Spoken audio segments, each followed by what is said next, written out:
Hey everyone, welcome back to another episode of The Tower. So I'm just at the end portion of a farming run, and this is how it typically looks like for me.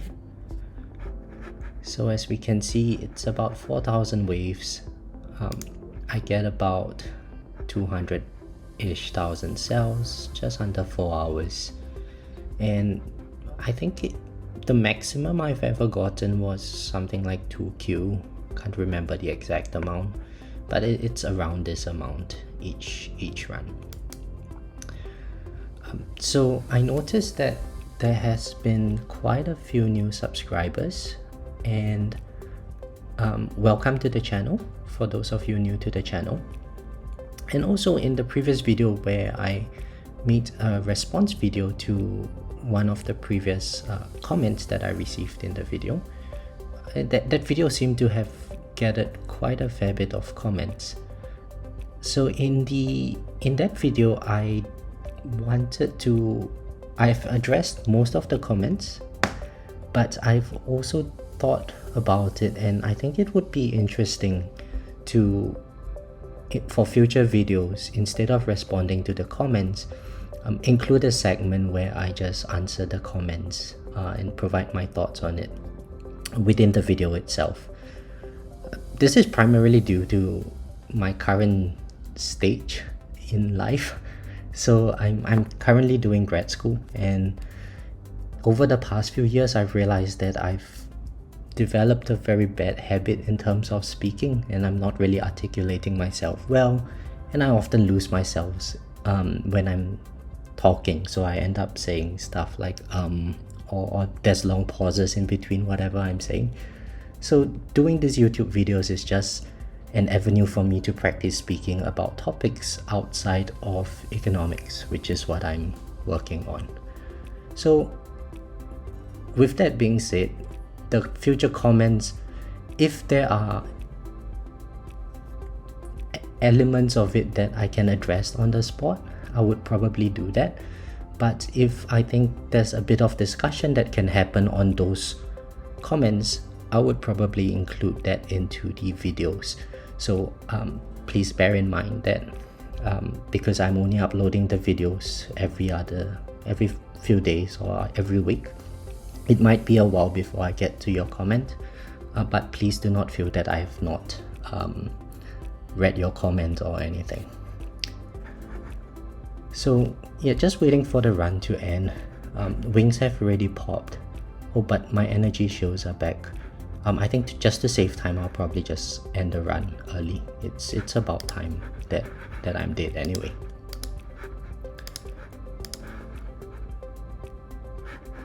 So as you can see, these are the overall stats. It typically goes to about wave 4.1k. I get somewhere around 1.9-ish to 2Q per run. Gets me about 200-ish thousand cells. Reroll shots not very good. I'm actually lacking in reroll shots quite a bit nowadays. And these are the overall damage that I'm doing. So one thing that I thought was quite interesting is that this Guardian damage is actually doing quite a lot of damage compared to, let's say, if we had a look at Poison Swamp, or even Death Wave. So I think S is larger than O. No, O is larger than S. I can't remember now, but it's quite a significant amount considering how little I've given zero investment into my Guardian at the moment. So I'm quite looking forward to seeing how it would go in future. But of course, economy is still more important for me. So I'll probably go with the steel chip before investing anything on this. Okay, so I think tournaments has just ended. This week's tournaments were really hard. Got fourth place over here. So I think if I had respec, I might have gotten second place. But you know, the difference between second place is an extra 25 stones and 100 gems. I don't think it justifies spending 300 gems to get 100 gems and 25 stones. And an additional 5 keys, I think. It really depends on each individual. I think some people respec every tournament. For me, I don't really want to do that because I think the opportunity cost of one respec or 1 week's worth of tournaments respecs would be 600 gems, which is 30 module pools, and in the current state of the game there are quite a lot of modules that we need to acquire. So this would be my overall stats. So lifetime coin has probably increased by about 64Q this week, up from 57 the previous week. And my stones, I've actually got 1,235 stones this week. So it's because I did some milestone runs. Actually, in my previous tournament, I'll show you guys the result. My previous tournament, I actually finished rank 8. It was very demoralizing considering that the previous one I had rank 2 and rank 3. And then suddenly I got rank 8, and it was because I think my ultimate weapon durations are not long enough. So I ended up getting a bit of I think my chronophil and black hole fell off, and once that happened, instantly wings popped. So armor is really difficult. And so speaking of milestones, so I actually completed tier 14. I got the tier 14 relic. It's the one that adds an extra 10% damage. The interesting thing was that when I completed the tier 14 milestone at 4,500 waves, I had not procced Berserker yet. And so I got a bit cocky and I thought that, well, tier 15 is going to be a breeze. And so I went to tier 15 and look at that, 4,100 waves. How annoying. What happened was, I think by wave 3,500, I was not able to kill bosses anymore. So the damage jump just goes up by a very large amount. So the modules that I used for tier 14 and tier 15 onwards was which one? The project funding. So I managed to get a project funding up to Ancestral at the end of the last reset. And so I put that in. It boosted my damage from, what was it, 13 trillion, 12 trillion to about 130 trillion. But even then, it's not enough to complete the tier 15 milestone. So I need to figure out some ways around that. I presume because bosses have so much HP at that stage, it's going to be largely revolving around getting a higher chrono loop level. So mine is only currently at level 5. Probably I might reattempt this when I get it to like level 7 or something. But it's not a priority at this stage because the tier 15 relic, I probably won't have any use for it at the moment. Now, looking at my researches for this week, as you can see, they are all masteries. I'm almost done with Super Tower Mastery. I'm very glad about that. It's taken forever to get this up. Should I boost it? No, I don't think I should. So I'll just let it run its course. Once that is done, then I will probably put in Coins Mastery and complete that. So hopefully by next week I would have Coins Mastery done and also Damage and Demon Mode Mastery done. And then after that I would put in Enemy Balance and get that out of the way. So I'm currently at a stage where I had tried to progress out of an EHP build into a glass cannon build, and so far it's been working great for me. I'm able to get on most days 3 laps at 5 times speed and the other 2 at 4 times. But every alternate day I managed to get 4 laps at 5 times speed. However, when I'm done with this set of masteries, so including coins and enemy balance, I think I will take a break from masteries for about a month or so. And that is because in my next stage of progression, what I'm thinking of doing is to start building the foundations towards black hole digester farming. So I'm still very far away from black hole digester farming. Firstly, I need an ancestral black hole digester. I still haven't gotten one. It's crazy considering that something like Singularity Harness, I've already gotten it at 5-star. And you would think that there's some form of a uniform drop, but no. I'm still lacking 2 copies of the black hole digester to get it to ancestral. It's crazy.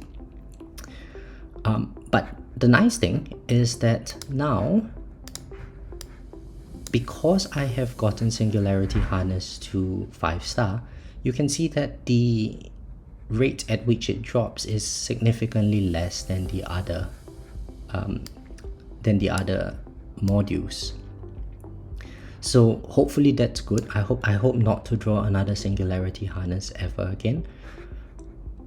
And yeah, I would like to get the black hole digester up and running. And so what I thought that I would do is to have a chat about how I envision the transition to be. So if we have a look at the black hole digester, what it does is basically gives you extra coins per kill bonus for each free upgrade that you get on the current wave, and free upgrades cannot increase your tower range. I don't care about tower range at this stage because basically what I've done is I've just maxed out everything. Except defense absolute, that's in case I get the mission to level up a lab 400 times. So basically what black hole digester does is it increases this coins per kill bonus whenever you get a free upgrade. And as you can see, my free upgrade chances are now at 70 something percent. With the in-game perks, they go over 100%. The nice thing is that you can get more than one free upgrade per category per wave. So if for instance I had 150% free upgrades, there is a 100% chance that I get one upgrade, and I think it would be like a 50% chance for the second upgrade to happen. So assuming all of this are like 150 and I get a double proc on each of them, then it would be a 60% increase to coins per kill bonus. Now it says here that my coins per kill bonus is 11.4, but within a run it goes up to be about 42 times. So that's with all the perks and so on. So I'm thinking that that's going to be a huge boost to coins per minute. And so how do we actually move towards black hole digester farming?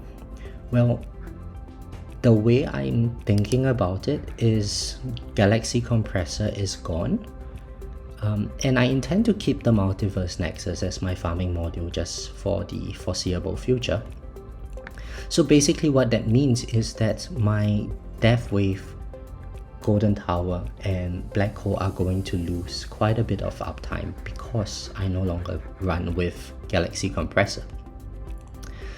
So when I'm looking at my ultimate weapons now, there are a couple of things that I need to do. So firstly, there have been the new 5 upgrades to Death Wave. That gets the Death Wave cooldown down to 50 seconds. So I eventually need to get this down to 50 seconds, and then that overall results in more Multiverse Nexus uptime. The next thing that I would need would be to increase my Golden Tower duration, just so that I can get larger combos. And since I'm getting higher coins per kill, then getting a higher duration just has a snowballing effect on how many coins I would get. And for Black Hole, well, I guess more size would be good, but I don't really need the additional size at the moment, I don't think. So I'm going to get duration up to 36 seconds. And based on what I've calculated, if I get duration to 36 seconds and Death Wave down to 50 seconds, even without Galaxy Compressor, I'm going to get a 75% uptime on Death Wave. I'm going to get a complete uptime on my golden tower, and I would get permanent black hole as well. So the reason why I want a permanent black hole is just to prevent the ranged enemies or something from coming into my range line and killing me. And primarily that's because, you know, my attack speed is very low. It's at 40, less than 40 attack speed. In fact, my attack speed lab is still at level 75 or something like that. I haven't maxed it out. And for the most part, I don't really intend to max it out just yet. There are other labs that I would rather invest in. So that would be my plans for just getting to Black Hole Digester. Number one, increase my golden tower duration. Probably for a start, get it to 70 seconds, 1 minute and 10 seconds here. And then after that, get my death wave down to 50 seconds. Get black hole up to 36 seconds. And even then, because I'm no longer going to get a full uptime on my chrono loop, in the meantime, I'm no longer going to get full uptime on my death wave. I'm not too worried about getting a permanent black hole just yet, because I have a chrono loop ultimate weapon. And what this does is it swirls your enemy around in a circle around your tower instead of just slowing them as they approach your tower. So even though I do not have full uptime on my black hole, what happens is that if black hole goes away, enemies start spinning around my tower. They take a while to get to my tower. Getting maybe this to level 7 is going to get them to spin around for a lot longer. And the idea is that that would be additional crowd control before my black hole comes back in, and then I can start attacking the enemies again. And then of course, for my spotlight angle, I haven't touched this for a while. 66 degrees is actually really low. So I would like to get this up to, I guess, 70 degrees. Just so before I start Black Hole Digester farming.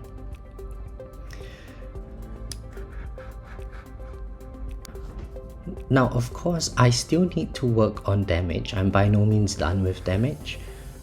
In terms of damage, so I know that my Chain Lightning chance is relatively low. Chain Lightning quantity, I can max it out quite easily. I don't really want to touch this just yet. I know it's good for armored battle conditions, but in terms of the marginal benefit that it brings me in a farming run, I don't really see the benefit of getting my Chain Lightning higher because it results in lower coins per minute.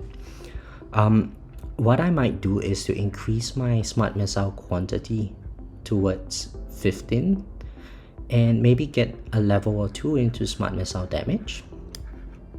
And also Poison Swamp. I really want to get this towards 70 seconds of cooldown and maybe 70 seconds of duration, so I always have a permanent Poison Swamp. And then I can work towards reducing the overall cooldown and hopefully getting it to 2 Poison Swamps at some point. Poison Swamp damage is also really good nowadays. So since it's relatively cheap, I might put in an extra a few stones into just damage rather than just increasing Chain Lightning. So I think for the most part, our tower is sort of convex in its upgrades, which means that if you have the choice between going averages across multiple items, that should yield you a better performance than if you were to say go all in one particular item. For instance, if let's say I had max damage on Smart Missiles, max quantity, I had max Smart Missiles, but that was all where I put my stones into, that's not really going to give me very good performance because I lack a lot of crowd control, and Smart Missiles comes out once every 20 seconds. in that case, it might be better for me to just take off a bit of quantity, take off a bit of damage, invest into something like Chronophil, which helps to slow the enemies down, and that way my smart missiles, even though they hit for less damage, they are actually going to be able to hit the enemy because I don't die. So this also applies for quite a lot of items in the game. For instance, if we were to look between Poison Swarm duration and Poison Swarm cooldown, you might think that if I wanted to make the most out of it, well, perhaps it's better if I show this using the Tower Wiki. So hang on a minute.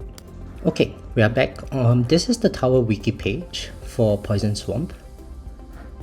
So as you can see, what my point earlier was that we would, in general, gain better overall performance if we were to spread our upgrades out in averages as opposed to going in extremes. Now, here's an example to illustrate that. So suppose I wanted to get my cooldown down to 70 seconds. Then this is the total cost of stones that it would cost me. It's going to take me 1078 stones in order to bring my Poison Swamp cooldown down to 70 seconds. Now, what I would be then left with would be a Poison Swamp that comes up every 70 seconds for a duration of 30 seconds. And so that works out to be about 42% uptime. Now, if instead I did not bring my Poison Swarm down to 70 seconds, as you can see, the cost is kind of convex, in the sense that each additional upgrade costs more and more than the previous amount. But in terms of the benefit that we get, it's a flat reduction of 5 seconds each time. What this basically means is that we are going to get diminishing returns on our stone investment. So if instead I took this 188 stones and this 170 stones and I invested them in duration, that is going to give me, suppose I could invest all the way up to 60 seconds of duration, that is going to cost me a total of 340 stones. So now I would end up having a tower where my Poison Swarm cooldown is at 80 seconds, but I get 60 seconds of duration, and that in total is going to cost me 1060 stones. So what that means is that I end up getting a tower with 75% uptime on Poison Swamp with 18 less stones of investment. Okay, back to the tower. So maybe now I can do some upgrades and then talk a little bit about my lab situation in the upcoming weeks. So I've now got 19 keys. I really have no idea what I want to invest in, to be honest. I wouldn't mind a card slot or two, but I really want this extra op adjuster, so maybe I might have to save my keys. It's very unfortunate I'm missing by one. I might have to save my keys to get this extra op adjuster. After that, probably I might go with the extra card slots. But okay, so I can't spend anything there. I guess I can spend my stones. What was it that I said I wanted to? Oh, right. So I need to increase my Golden Tower duration first. So I'm just going to put 2 levels into it. It's 1 minute and 5 seconds now. I've still got 200 stones to spare. So maybe get 1 more smart missile quantity. And 38 stones to spare. Oh, I guess I can put in some into Poison Swamp. Okay, and get duration to 40 seconds instead. It's probably not going to do anything at this stage, but I just wanted to use all my stones. In terms of modules, I guess I can now pull some modules as well. Oh right, there is this new module. So I'm very far away from inner landmines, but a few weeks ago I uploaded a video where I talked about poison swamp versus inner landmines. I still feel that inner landmine should be used as crowd control. And if I wanted to use this module, at Ancestral, it's going to shoot 4 inner landmines at bosses as they enter the tower range, and elites are going to have a percentage chance of getting the inner landmine fired at them as well. So with enemy balance mastery, I think at the later stages of a run, you are going to get quite a lot of elites coming in. So on average, every wave, you are going to have some set of inner landmines being fired at them. It might be good for crowd control. I'm not sure how useful it would be, but what that also means is probably we might end up having to use this module, the space displacer, where we get our landmines spawning as inner landmines in order to fire them out. Personally, I think inner landmines is great for crowd control for the boss, and I would like to keep mine in that manner. But I can also see a world where someone might run that build and it focuses more on crowd control, and also with the new inner landmine lab, I think it's the Chrono Jump lab, which requires IRM+. It's some form of an amplification lab. It might make inner landmines viable, but as I mentioned, I'm way too far away from that to make anything to say anything meaningful about it. Instead, my preferred path would be to just upgrade my poison swamp to something that eventually can do damage, and that's also an additional source of taking enemies' armor off in tournaments, I guess. So finally, I should buy some modules. So I'm going to be buying the standard banner, and I would hope for some black hole digester, although it's probably never going to come because I just got a module, a purple module, quite recently. And yeah, so that's all of it. You can have a look at my module histories. So it's mostly nothing. I got the Singularity Harness, and before that, I don't know when was the last time I got a purple module. It's a very RNG process, but from what I understand, your module draws are kind of seeded in your account, which means that if you don't get the module that you want, you should just keep pulling for modules. And that's also the reason why I don't think, unless I'm at the very top end of players who are, they are playing a very different game from us, I don't think I would invest in respecking each tournament, because each respec is 300 gems. There's 2 tournaments a week. That's 30 module pulls every week that you could be doing, and you should be doing, in order to get your modules up to something that is usable. So hopefully that you might have found that useful. So the main idea is that I'm currently on the path towards black hole digester farming. For those of you who might be considering it down the future, you might be interested to see how much progress I'm making. Now, in terms of the labs, once all of this are done, I'm going to focus on all the earlier game labs that have been released. So number 1, I need to get my damage and crit factor to, I guess, level 80. Maybe attack speed, I'll get it to level 80. I want to go box this thing, go box in a mine rotation speed.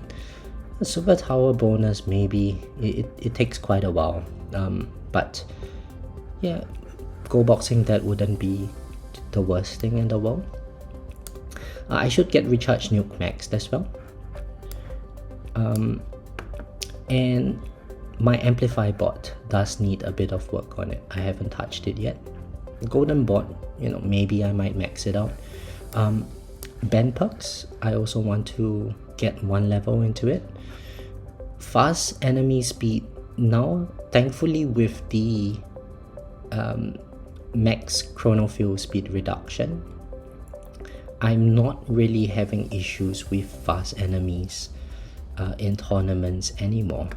But I do have a lot of issues when they have the fast ultimate, because they boost the range units, and the range units come into my tower range and they shoot me and I die.